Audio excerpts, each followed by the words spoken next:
Hi, Anat. Thank you very much for coming to my podcast. I'm really enthusiastic to have you here. I want to say that Anat has been an inspiration for me for many, many years, both politically, but also purely philosophically. When I was a young man, I took, I think, 2 of her classes. Anat wrote several very important books in philosophy. The last one is called On the Poverty of Ethics. I think that was the way that was translated, right? The Poverty of Ethics. The Poverty of Ethics. Yeah. And it just came out with Verso just this month. Exactly. The book just came out in Verso this month. Highly recommended by a lot of luminaries like Slavoj Žižek and others. What I like to do is just ask a few questions about the text, and then we'll see how it goes. From there, maybe we'll go over the chapters of the book a bit, and see what each chapter tells us. But before that, maybe I want to ask like a general question about ethics and politics. So maybe something that has bothered me for many years. There is a tradition that reduces ethics to power, a long tradition that reduces ethics to power. Maybe it starts with Callicles in Plato, who says might makes right. But in the 19th century, this tradition has become really sophisticated. If we look at the 3 most important thinkers of the 19th century, maybe Marx, Nietzsche, and Freud, each of them in his own way tried to reduce ethics to power. Nietzsche, of course, reduces ethics to power in the sense that we create ethics from a position of powerlessness, out of resentment. Freud says something similar, that we internalize unethical norms by our position of powerlessness within the family. We are a child in the family has no, after a small rebellion, has no chance but to internalize the ethical norms of a stronger persona, the father usually. And Marx, of course, thinks that ethics is maybe a superstructure that comes from ruling classes that imbue us with ethical norms, so we won't rebel, or will accept their authority. So there's a long tradition of a long and illustrious tradition of reducing ethics to power, to the more precisely perhaps the power situation that people find themselves in. Nevertheless, I feel I'm going to stand on the side of normal language philosophy. Maybe, I don't know. I don't know the normal language. I find myself in everyday life invoking ethical talk quite a lot. So let's say within the same power relation, and I'm taking a provocative example, a husband may be a worse a wife beater, or a more gentle kind of authority figure. Maybe we'll take any kind of, we usually invoke a lot of ethical discussion when we talk about our colleagues. This colleague acted like unethically, this colleague acted ethically. We invoke a lot of ethics regarding socialization of children. We say, please behave, please do this, please do that. We actually use a lot of maybe naive virtue ethics. We say, come be courageous, or we use a naive utilitarian arguments, and even Kantian arguments like, if everybody did what you did, it would cause this and that. So we do this quite a lot in everyday life outside of the let's say, the artificial discussion or the institutional discussion of universities or scholarly, I'm talking everyday use of ethics, does have some kind of we do it, even though people explain to us all the time that there's only power, and that's a main tradition. So I want to ask regarding this train of thought 2 questions, and one of them is this train of thought of reducing ethics to power. In what ways does the book participate, or what is the variation of the book on this great tradition? And the second question is,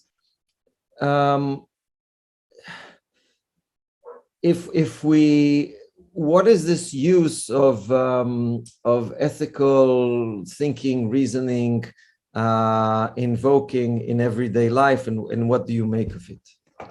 Okay.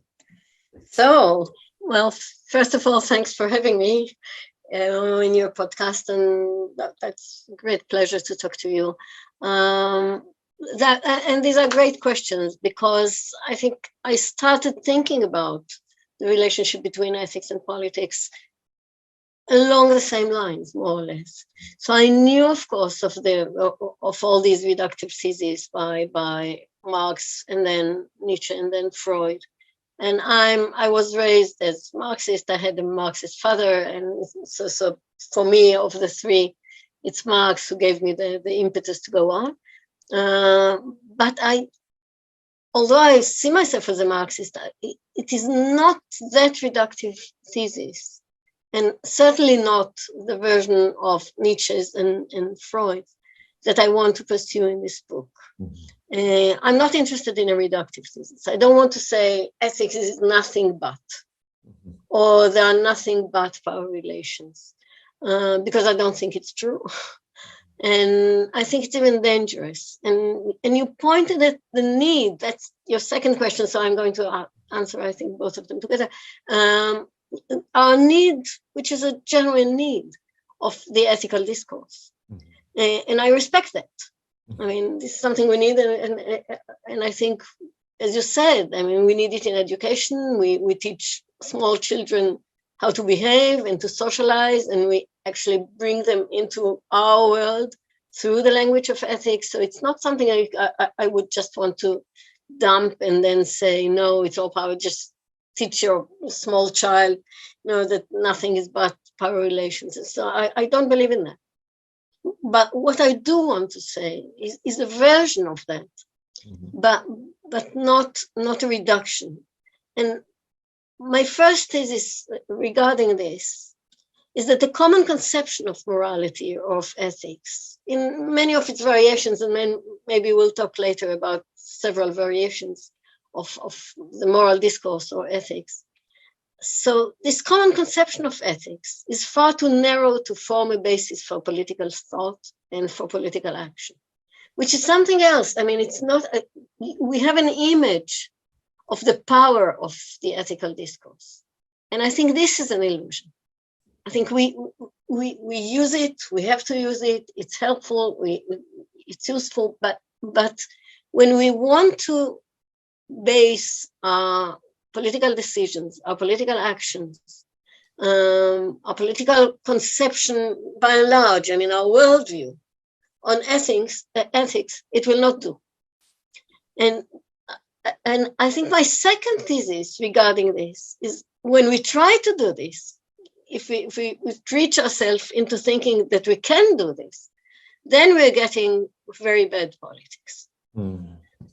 So I mean, this illusion, if we persist in pursuing it, and we turn a blind eye to its risks, then we're getting, we can be easily manipulated by ethical discourse. Mm. So that's my 2 main theses. Then there's another one that I'll reach after, but or maybe I'll say it right now. But having said that, well, what I think is that we understand when we look back at ethical discourse. I think we cannot detach it from the history of the left, by and large. At least, I mean, not if we're going, to ancient Greeks. Well, it's not relevant. But after the French Revolution, after we got the basis of this political discourse about equality, about respect, about fraternity, about freedom, of course, and we follow the threads of what happened with the left overall, not only in Europe, and leftist struggles, resistance, all this, and we put into it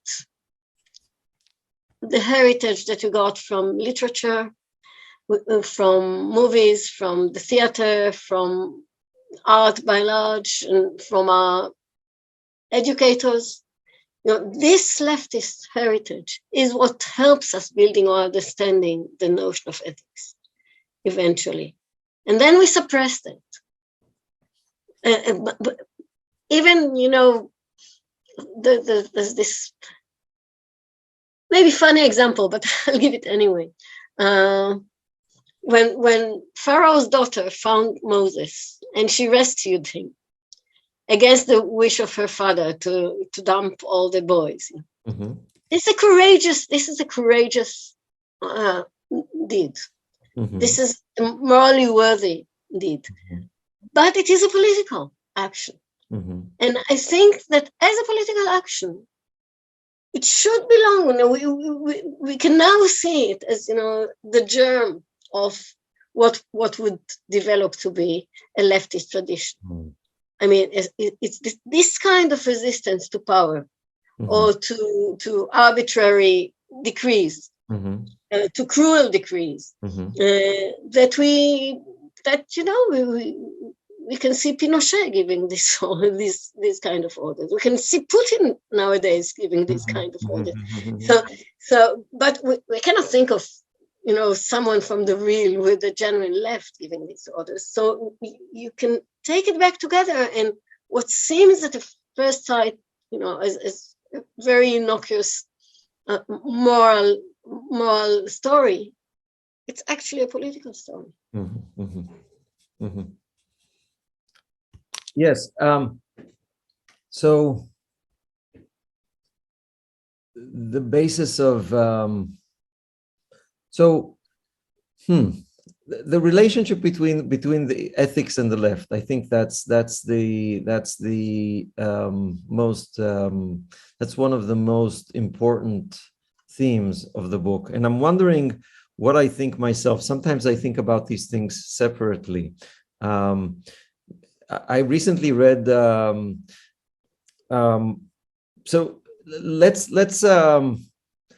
look at the three ethical theories that everyone talks about in introductory ethical courses. Okay. So virtue ethics, utilitarianism, which, by the way, I don't think you said a lot about utilitarianism in the book. Right. Maybe it's too low for you to even criticize, but I think I was too impatient for that. Yeah, I found my way out by quoting heavily from Elizabeth Anscombe, and I think she did such a wonderful work with utilitarianism that I thought, just quoting her is enough, and then go and read her, and that would be it. So actually, the book is open with this quote and with a discussion of Elizabeth Anscombe and her famous article, Modern Moral Philosophy. Right. And it's not only utilitarianism; it's also consequentialism, or in general, and also Kantianism.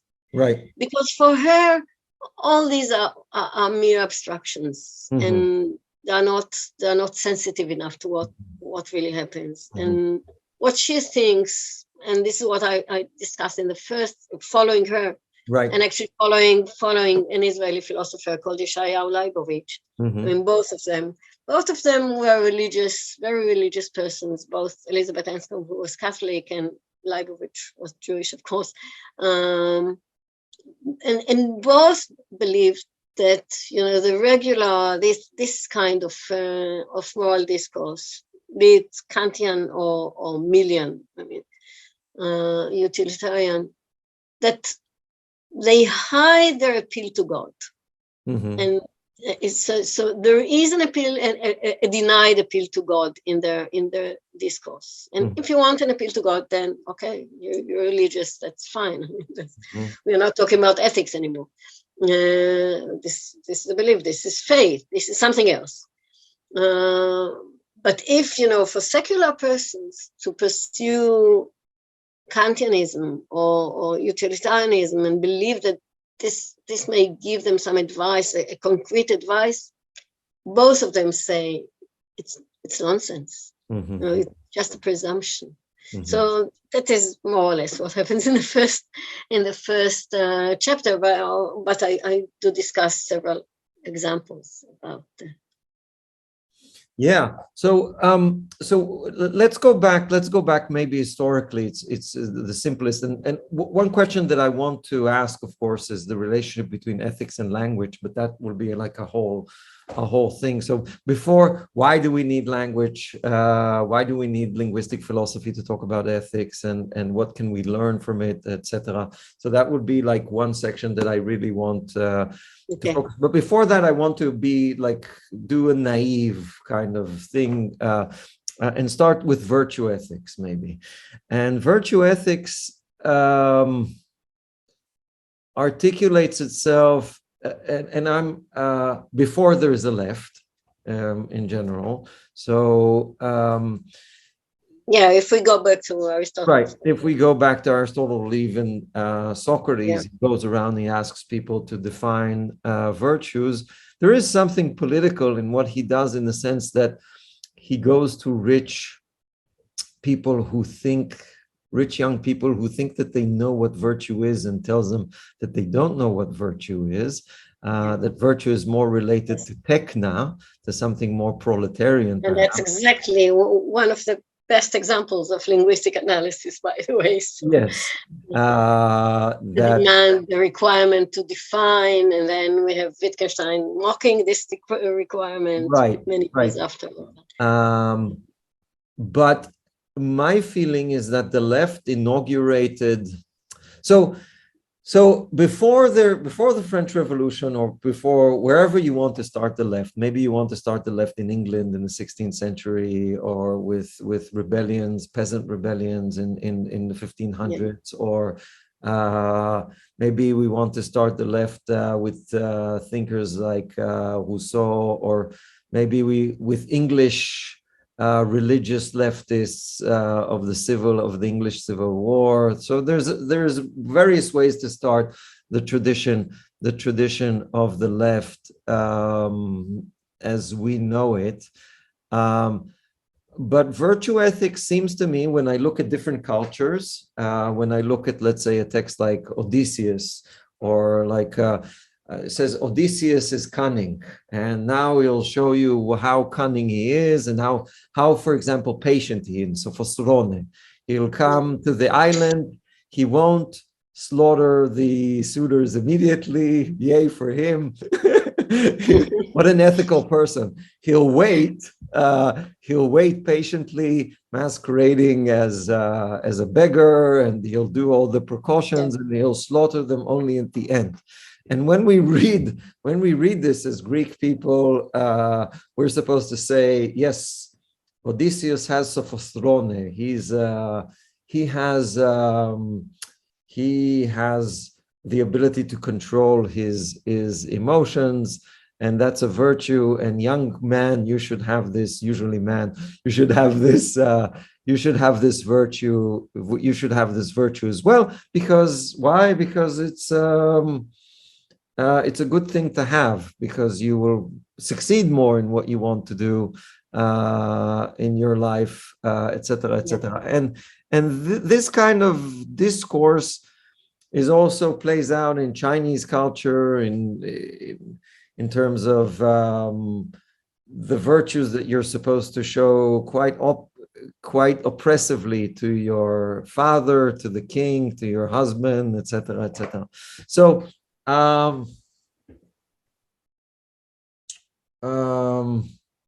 So from our perspective, what do we say about this?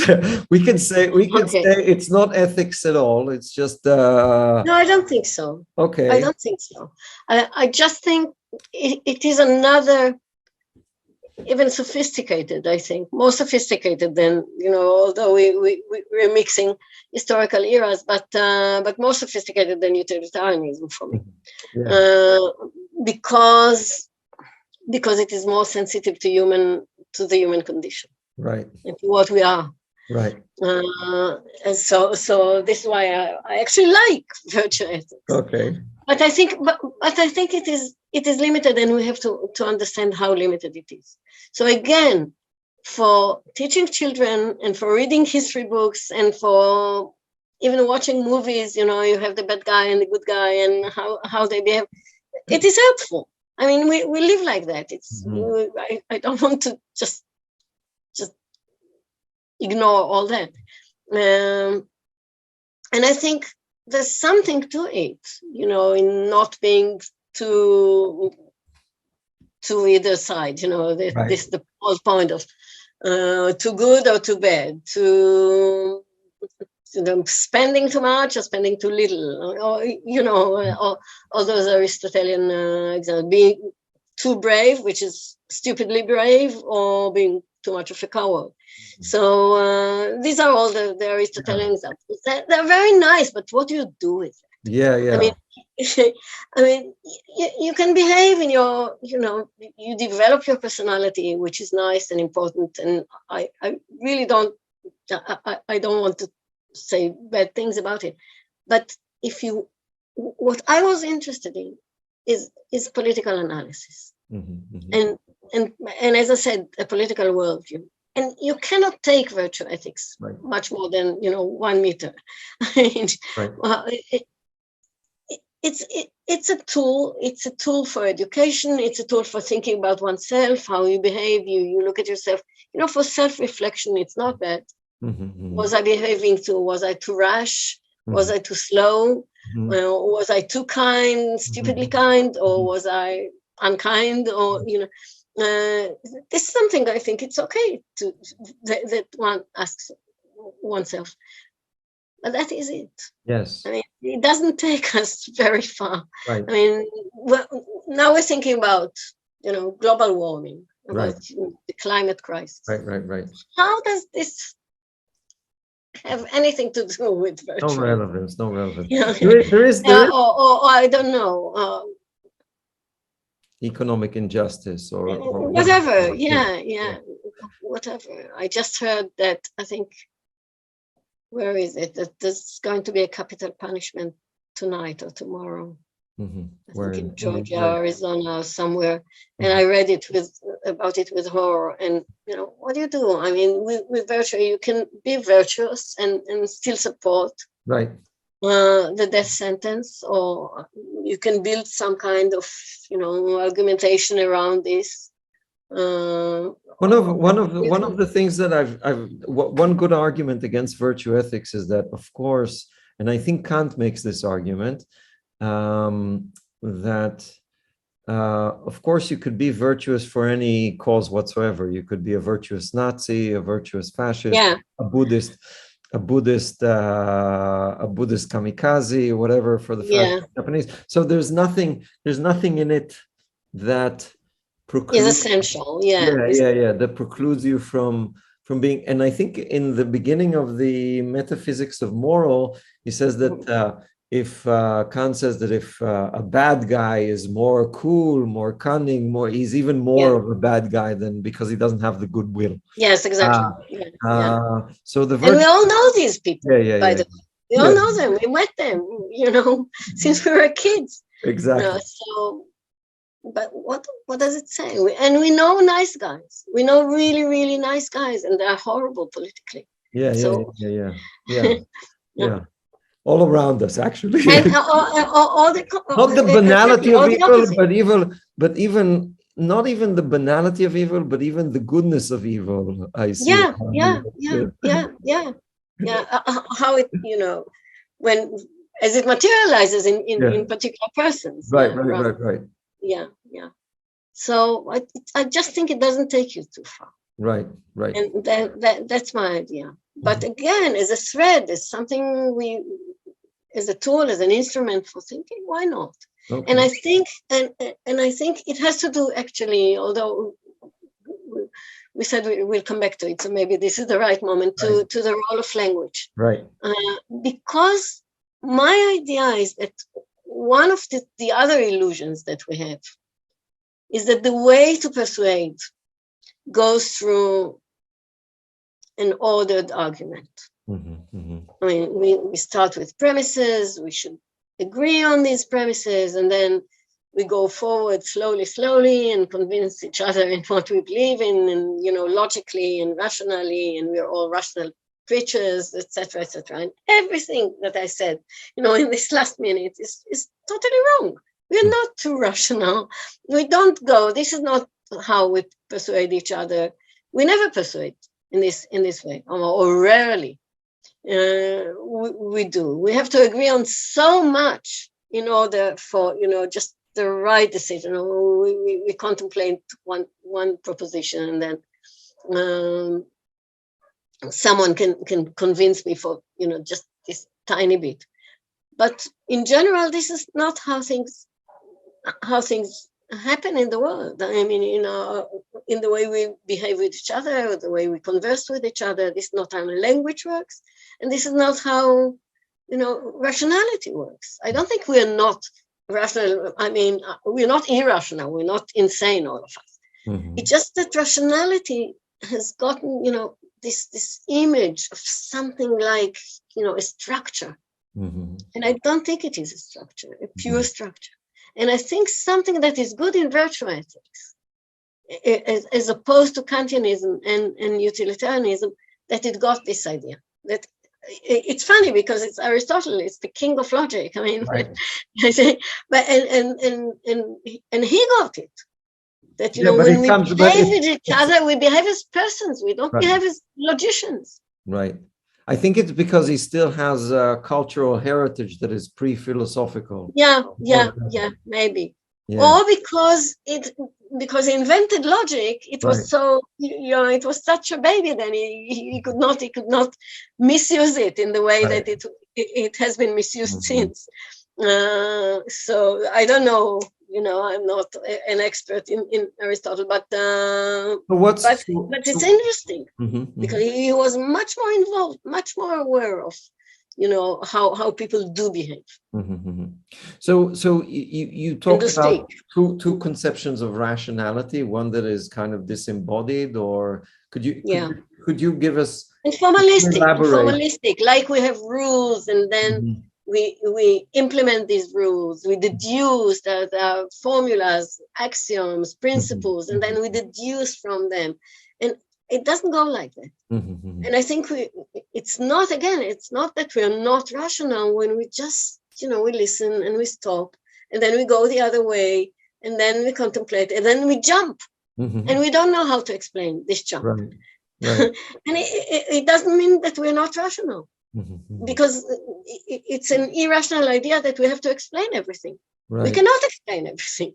So this rationality is actually understanding that we are human, all too human, if just to quote Nietzsche in this. So and that's my idea, and it has to do with a fantasy about how language works. Right. So, and I think in analytic philosophy, I mean, the philosophy that was born at the end of what you studied with me many years ago, I mean, with the philosophy that started with Frege, and then Russell, Wittgenstein, the Vienna Circle, and got a very strong hold on American and English philosophy, I think until today, large parts of it. It still has this, entertains this idea that doesn't lead it very far in terms of political thinking. Why is that? I'll give you an example that you know that I like. And this example has to do with someone who used to be my own teacher. And he's Israel Prize laureate on ethics. His name is Asa Kasher, and he also wrote. He does all sorts of ethical endeavors, and one of them was he was recruited to the army in order to, not recruited with uniforms, but he was called up in order to write the ethical code for the Israeli army. Mm-hmm. And we have these nice formulas. It was rewritten since, but from then on, we have these nice formulas. The soldier has to do this and that, and the officer has to do this and that, and you have to obey, and you have to think of your country and not think about yourself, and all those cliches. So on the one hand, these are cliches, and how harmful can a cliche be? Well, I think it's very harmful, because cliches can be very harmful when you think you apply them because they're so understandable and everyone has to agree with them, and then you forget to ask how faithful they are to human nature and to how soldiers do behave, and what kind of things this army does do. I mean, and he's using this vague, legal language that the army doesn't behave this and that, like that. Well, the army does behave this and that, but it's like a sort of strange register in language that the army does not, the soldier does not go and, does not think about his own good.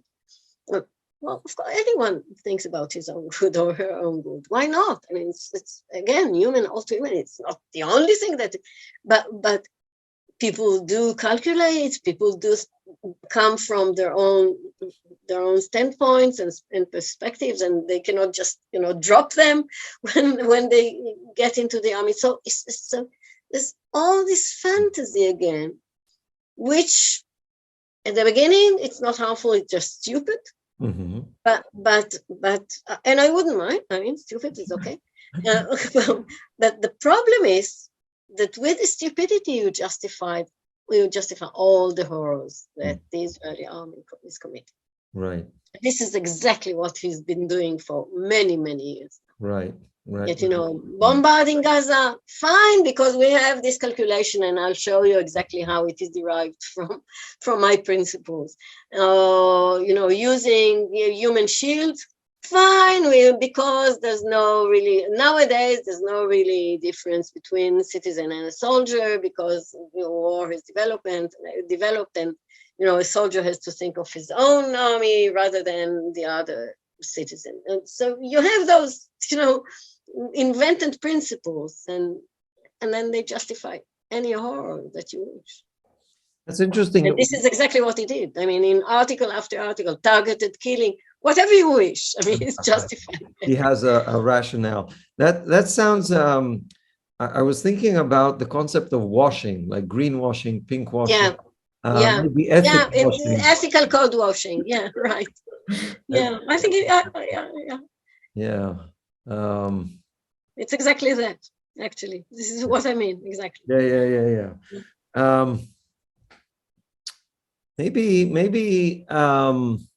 Maybe let's go back to language and ask a question. The book.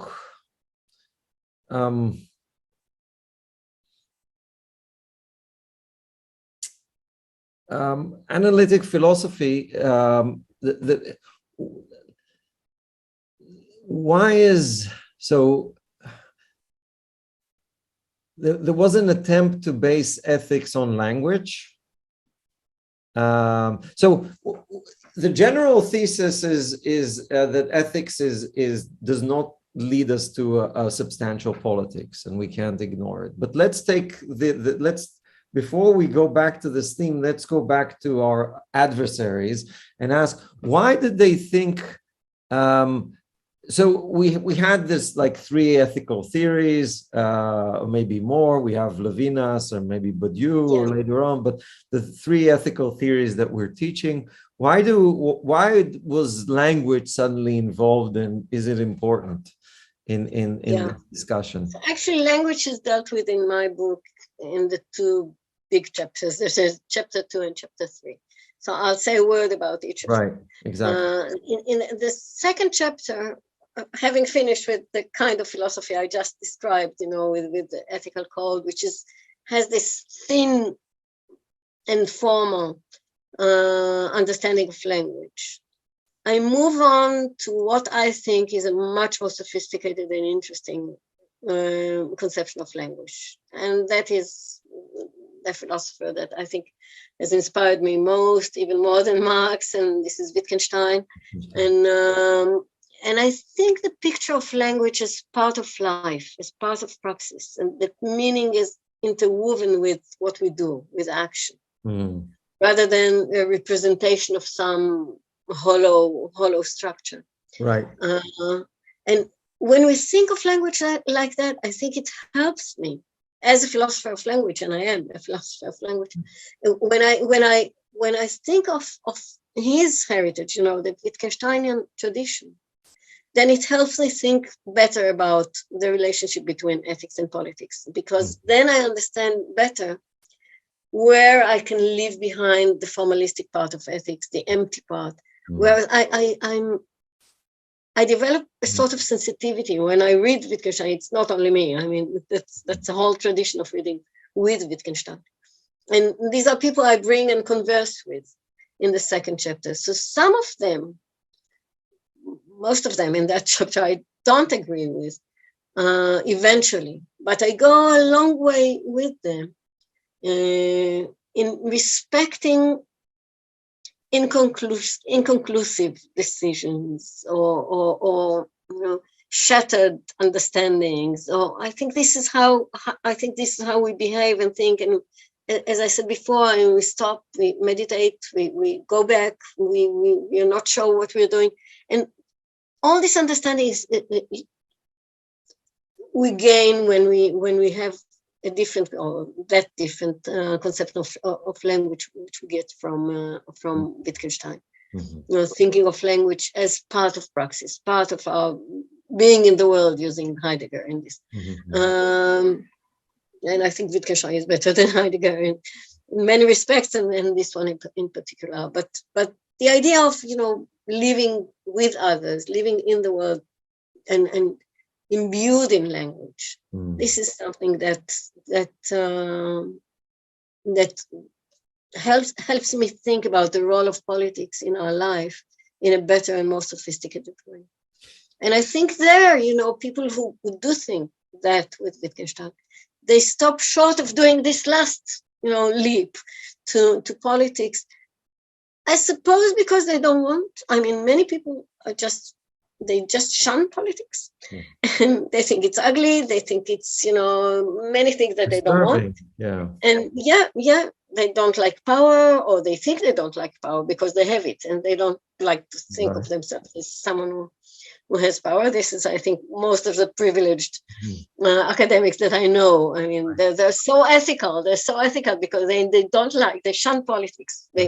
Because, once you start thinking politically, you understand something about the academic world and meritocracy and all others, that can put some doubt on your own way of being. So they don't go this way, but so they stop with an ethical reading of Wittgenstein, and I want more, and I think I can derive more, I can get more from Wittgenstein. I think he offers that. He offers with this wonderful metaphor that you use at the beginning of coins that are exactly that are it came from Anatole France, actually. I mean, I'm quoting Anatole France and then Derrida. This takes me to the third chapter, which has a lot with to do with Derrida, and as you said, Levinas. So I'm criticizing with Derrida, I'm criticizing Levinas, because Levinas has another, his brilliant idea of putting ethics as the first philosophy rather than metaphysics. And that helps him, again, he goes a long way in the right direction, or the left direction, I would say. and it's fine. But then he stops with ethics, and he doesn't know how to take the last step into politics. And this is because he started with ethics. And this is again, another version where I show the shortcomings of starting with ethics, and then you stop. Then you're stuck, even if you're very sophisticated, like Levinas. And I think Derrida shows it to him. He has a fantastic, very long article. It's actually a book-length article, which is called "The Violence of Metaphysics." And he shows, he goes along with Levinas. He understands why Levinas is doing what he does, and then he says, because of language, you don't think of language. If you thought of language, you would insert politics into. That's an interesting argument. So, yeah. Levinas tries to ground philosophy with the regard for the other, right? Yes, exactly. Okay. Rather than starting with my own ego, like Descartes, right? Like everyone else. And how does language how does paying attention to language undermine this argument? I'm wondering. In a very concise way, I can say, and I think it can be understood, although it's concise, because when Levinas gives the priority to the other, and somehow erases himself, is because he doesn't want to think of himself as the ego, as the center, and I understand that. But then he erases himself, and when you're not there, there's no conversation. If there is a conversation, then you must be there somehow. So there must be a kind of symmetry. You cannot really, how can the other speak to you if you're not there? How can he speak at all? Language is something that we have in common.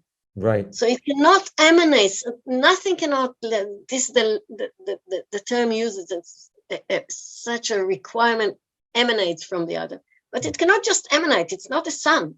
It has to say something. It has to have content. And if we're talking about content, we're with language, with society, with many people together. All that. It's almost like he's and Derrida does. What I'm saying here is something that Derrida does. Almost like he says there's a private language of the other, not yeah. So it's the whole primacy. And again, like I said about virtue ethics and about, those ethnicians, the Wittgenstein, I sympathize with many of the steps along the way. But on the whole, you don't get there.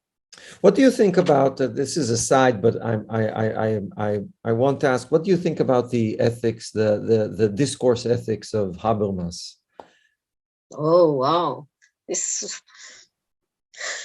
no, in that sense. This is an aside. Yeah, no, but in that. We're talking about thousands of pages. Yes. No, but maybe not. I'm asking it not like in a general sense, but in a more specific sense. If you can think, if it can ground politics or not ground the politics. If it has the problem of this emptiness that we're talking about, or doesn't have this problem of emptiness, because on the one hand, I feel I like it. On the other hand, I feel that it's sometimes quite bourgeoisie. But maybe I think this is formalistic. But maybe this is the answer, actually. Although it's not nice to say it about Habermas, and I like the person and his writings. The many writings. I haven't read all of them, but I read a lot of Habermas. I taught Habermas, so I am, I can converse about that. But I think Habermas, it's not a coincidence that he's not mentioned. I think he's not mentioned even once in my book. That's what I was wondering. And it's not a coincidence because it doesn't fall into none of the traps that I'm describing in the book. The three big families, the analytic trap, the Wittgensteinian say, or the existentialist or phenomenological trap, or the Levinasian trap. He's not there. because he's political from he's the son of the Frankfurt School. I mean, he's a Marxist eventually, so he cannot fall there. Right. I think where he falls is, in very minute details, and there are these famous exchanges between him and Foucault, and okay, I'll say just that. I think he's very attached. He cannot let go of the enlightened image of men. And although he understands, he's very familiar with the criticism of enlightenment. He's Adorno's student. I mean, right. No way. I mean, but he still wants to cling to it. He doesn't want to let go, and I think he should have. He should. I mean, he should have. I think he should have. Okay. It's not that enlightenment is nice. I mean, but it has its problems. I think it doesn't want to acknowledge those problems. Yeah, the left, but as a leftist politics, we too are a continuation of the Enlightenment. So how I know it's part of the tradition, and I it's not something I'm not into canceling anything. Yeah. So how would we? So when we but we have I'll just say in a minute, we have this as part of our leftist tradition, and we have Kant as part of our tradition, but we also have Hamann and his criticism. Hamann was, he lived at the same, he was Kant's friend, so his contemporary, and his critique of, the presumptuousness of, the Enlightenment. Hamann is a reactionary, he's a right-wing figure. Yeah, no? But I think he wasn't right-wing, he was very religious. Conservative religious. But his criticism is part of the tradition we want to adopt, and then we have, again, Nietzsche understanding it, and actually Marx understanding it. Right. And then the Vienna Saga. I mean, this history is interesting because it's, people adopt all sorts of insights from the threads. It's not, it's not a linear, there's not a direct lineage from Kant and then say Mill or Marx or, then Frankfurt School and this is the left. No, the left is much richer, much more convoluted, much more, it's full of internal contradictions, and that's fine. I mean, we have that. We have to acknowledge those contradictions and take and then build on them in order to continue. So I think criticism of enlightenment is not, Foucault must be part of our leftist heritage, of course. He must be, and his criticism about what he says about the relationship between power and knowledge. This is the thing that Habermas resents, and I think Habermas was mistaken then, and then Foucault was right. So the way in which knowledge participates in systems of power, and I think his mistake is maybe has to go with your very first question tonight about reduction. I think he mistook Foucault for reducing ethics to politics, or reducing rationality to irrationality, and I don't think this is what Foucault meant. He didn't want to reduce, just wanted to show the interrelations and the complexity of things, and that we cannot think, of pure knowledge without thinking at the same time about power relations, about, fields of forces. Maybe I want to go back to some of the ethical discourse that is very popular around. So we did virtue ethics and we showed its emptiness. Now I want to go and talk about a little bit about utilitarianism, because it's a very strong discourse. If you open up internet, YouTube, or even popular philosophers like Sam Harris, or like maybe the Anglo-Saxon popular philosophical tradition, if we can talk about it this way, if a young person watches philosophy in the internet, at one point or another, they will be introduced to the Yes. thinking that is basically utilitarian. The ends of people are well-being or happiness. Exactly. That's a Maximizing happiness. maximizing happiness. That's the ruling ideology that we hear Yeah. all around us. And I think it would be interesting for the viewers to hear what's wrong with that, or what's problematic with that, or what's your thoughts on it. Yeah. It's such a strong idea in our I culture. must admit, I wonder that it's still so popular. I don't know how to explain this, because it has been really refuted and criticized harshly for I don't know how many years now. So and as I said, I mean, Anscombe thrashed it in 1959. So I mean, and she really thrashed it in 4 pages. So why we have to come back again and again to this myth of calculating? How can we calculate happiness? What is happiness? Who is going to define happiness? And how to calculate? And for whom? And there are so many basic questions about this school, this school of thought, the utilitarian school of thought, that I really don't know how even start replying seriously with just bursting into laughter. And this is why I didn't actually touch. As I said, before, I just leaned on Anscombe to do the work and said, okay, if you're still stuck there, go. It's not for this book, right?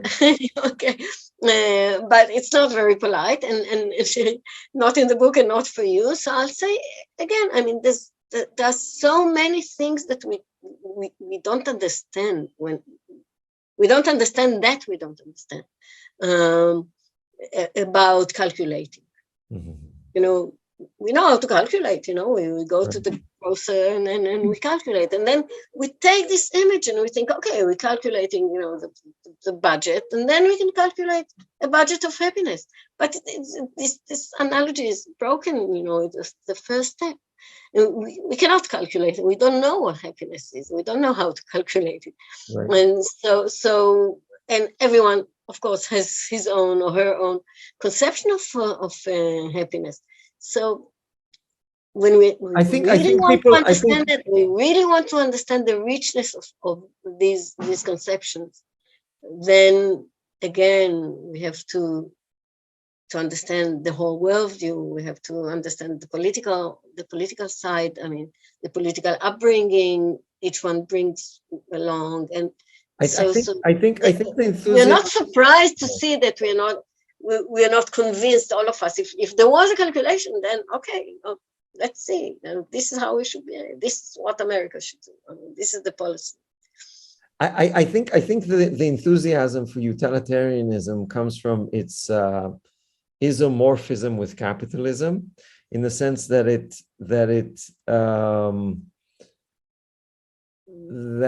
and with a whole literature, popular literature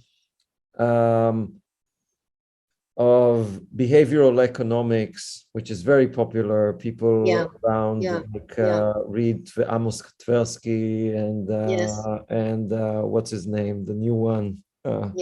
Dan Ariely, and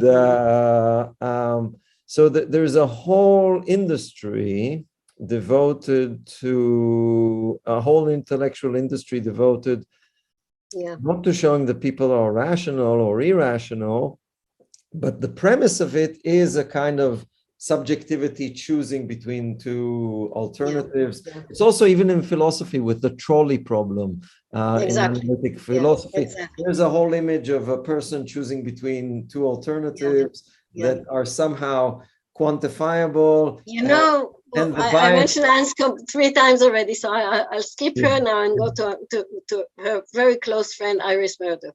And Iris Murdoch satirized, again in the 50s. Or 60s, how is it called? The sovereignty of the good. That's her book, and she mocked exactly. I mean, she satirized this idea that we behave in the world as if we are in a shop and we're looking at shelves and say we buy this and then we take this. No, we actually bring back to the and it's just, life is so far from that. Right. In matters of what we understand, what we deny, what we forget, what we know that we know, what we don't want to know. All these complexities are totally forgotten when you're talking about calculation of right. And the incommercibility. It's a very unsophisticated image of persons. Right. And also the incommercibility of choices. We don't. Yes, exactly. Are incommercible. We can't really compare them. What's better, to marry this person or not to marry this person? Yeah, exactly.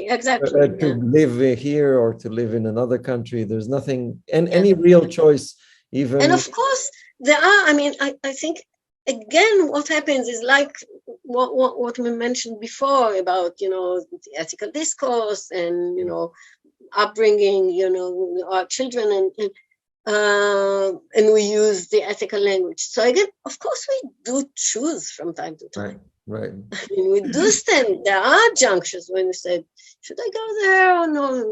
And then you calculate, and then we decide. But these are, such minute junctures, and it's such a small part of our life where we do choose. Yeah. It's, I think, an ideological. It's a valorization of a kind of consumer subjectivity that I think explains the attractiveness. And of course, it is part, again, if we're thinking about political worldview, it's not a coincidence, again. Right. It's part of the capitalist worldview. Right. Where you choose and you calculate and you know what's worthy or where to invest. Yeah. And it's all this kind of vocabulary that is very, very capitalistic, very individualistic. Even. So these are the layers that we ignore, that we don't pay attention to. Right. They are the most important. There is a story in humanism, in existentialism is humanism, in which a student comes to him and asks him, it's the resistance, occupied France, and the student asks him, should I go with the resistance or should I take care of my elderly mother who is, and Sartre then goes on to show that there's no. You're not choosing. The idea is that you're not choosing. You already chose when you decided to pose this question rather than other questions. So this is the first choice. Then who are you consulting with? You're choosing the one to choose for you. Right. But the things that you're not aware that you choose. These are the places that are interesting. Right, and also the indecisibility of the thing itself. That ethical, none of the ethical theories helps you with the choice. Of course not. Yeah. So it's ultimately a kind of political choice, almost, you would say. Yeah. Well, not everything is a political choice. Right. Some of it is a matter of personality. I mean, kind of question for some. Right. There are people who are more attached to their mothers, less attached to their mothers. Right. Are willing to go and fight, are not willing to, because of personal biographies and features, and but the stories are much richer than we tend to think, and politics is part of it. Right. I mean, it's not, again, this is why I object the idea of reduction, because someone told me I don't agree with you because everything is political. This feminist slogan that at the time, I mean, when feminists say everything is political, they wanted to do something Right. rather than say something. There was a deed involved in saying that everything is political. Don't tell me that at home, your relationship with your partner outside of politics. No, politics goes, it's politics all the way down. Right. And that is true, but it doesn't mean that any present that I choose for my son is political, or that, any shirt that I put is, I don't think it should be ridiculed like that. Mm-hmm. Mm-hmm. So when we think about, so ultimately, do you suggest replacing the language of ethics with the language of the left, and the language of the left, or the praxis of the left, yeah, for you is based, now the question on what? Okay. So this is actually, you're leading us to the conclusion of the book, because it's the fourth and last chapter, which is very different from the others. It's not a criticism, but it's what I suggest, and it's very tentative because at the moment I don't have something very decisive to say. But I think it's not a coincidence that I don't have, because I think there is something fragile there. It's something that keeps being built, and we keep treading on this very shaky land of the left, and we're building the heritage and we're reshaping it, and some of the heroes that we thought are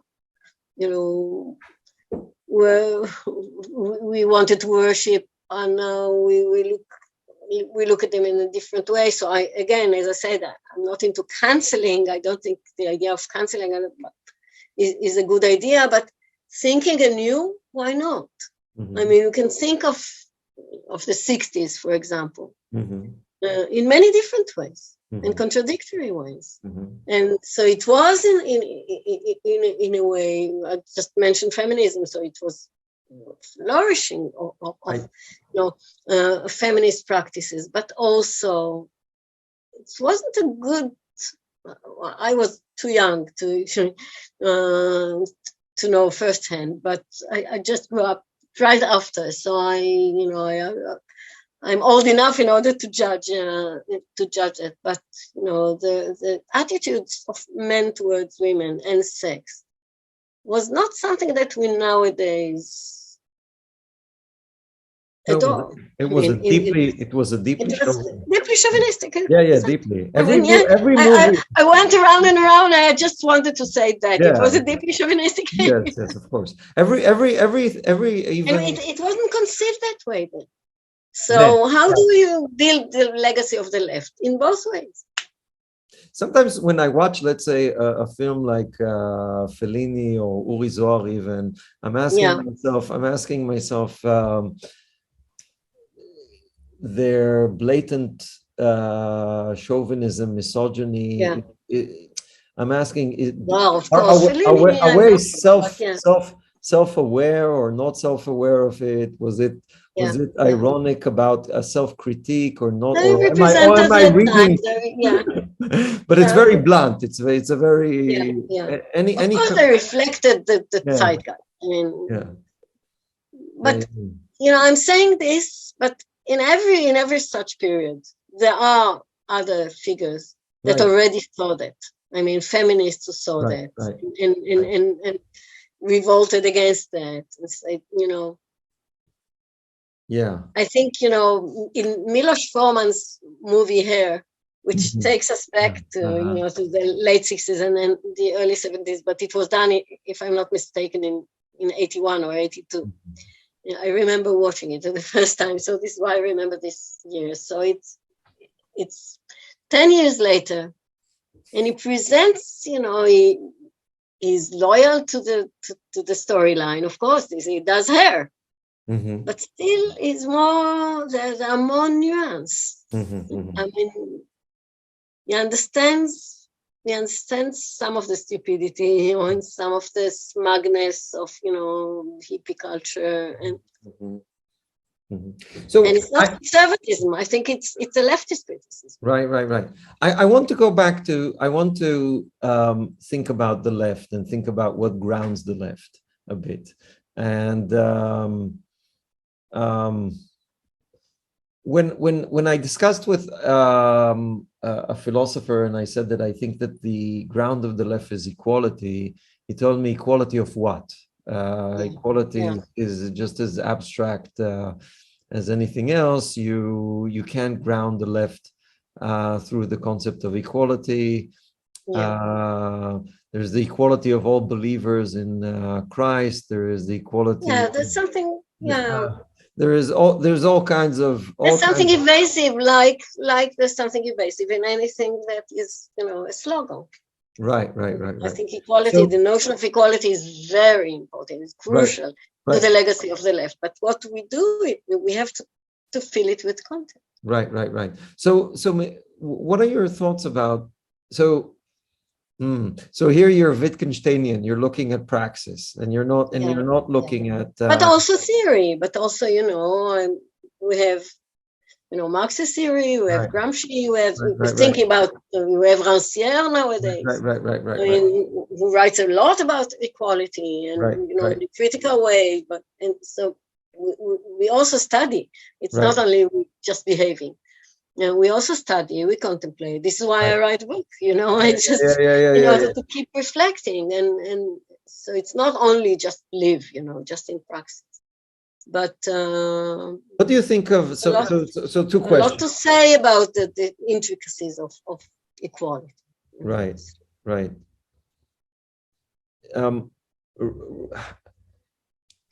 So maybe two recent French theorists try to kind of create an ethic of the left. Alain Badiou with his event, and Rancière, which is a kind of both. Alain even uses the word ethics. He writes a book called Ethics, and his ethics is a wonderful book. It's a small book. And I like it too. I think it's very powerful and sharply written. And his ethic is basically fidelity to the event. There is some kind of dramatic event that happened, a revolution, and we should remain faithful to it. Even in another book, he uses Paul in a secular way, etc. Rancière talks about visibility. And Rancière, I understand less, I must say, more difficult to understand what he wants. But how would you? Petition of the sensible. This is that the left shows things that were hidden or that they did not perceive. Or giving a voice for those who are not counted. Right. Those who do not count suddenly receive a voice. Which and I think both present, because I'm not into monopoly here, so I think both present very powerful images for the left. They're very useful, very powerful images that we should pursue and we should think of. And I teach both of them. So. And also, people who are dead already, but I mentioned Derrida, but Lyotard, for example, is a philosopher that I think is really worth reading for, shaping this tradition. Maybe it's a good transition to one final your activism with Palestinian prisoners.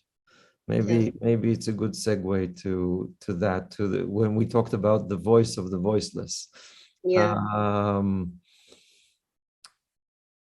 That's the very end of the talk, and just maybe we'll leave it for another. Maybe we'll leave it for whatever. It's late, right? What do you think? I'll just say a word. Say a few words about how you came to that and how it relates. Let's drop the autobiographical bit.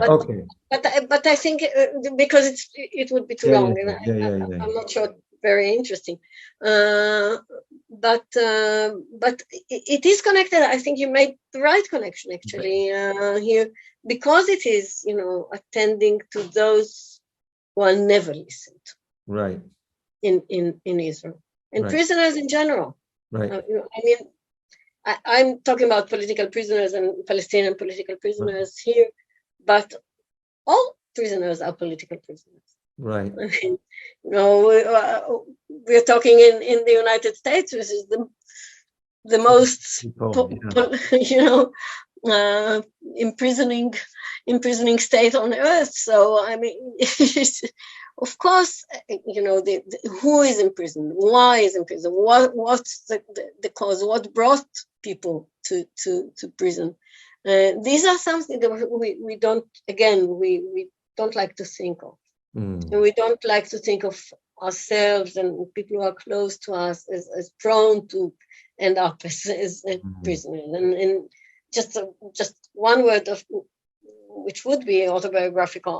My son was 2 years in prison, and he was in prison because he refused to enlist in the army, and he was sent to prison for that. And then it suddenly opened, the idea of prison is not outside. It's something that is inside, but it's still hidden. And who is there? Why is there? What is taken as a criminal offense? And then it's just a very small step from there to understanding or reading more about what brought Palestinian political activists into prison. Right. So some of them are murderers, but first of all, why? What brought them there? What kind of frustration was built from childhood on that brought them to do what they did? But many of them are not. I mean, at this very moment, as we speak, there are 650 administrative detainees in Israeli prison. Administrative detention is without trial. Right. So people are not even accused of anything. They're just put in prison. The army takes you very, very late at night, usually, 3 o'clock, 4 o'clock, they're coming, a judge signs an order, and then you're sent to 6 months in prison. Just like that, without saying anything about what you did. And at the moment, there are 650 people like that. They're prisoners. Right. So, and this is something that the Israeli society is not aware of. And for more than 15 years now, I'm trying to make it see. Make it seen. Yeah. Yeah. Okay. Anat. Out of place. Yeah. Thank you very much for You're welcome. coming for the podcast. And I'm here for answering any questions your listeners are interested in. And if I'll have more questions, maybe we'll meet another time again. Okay.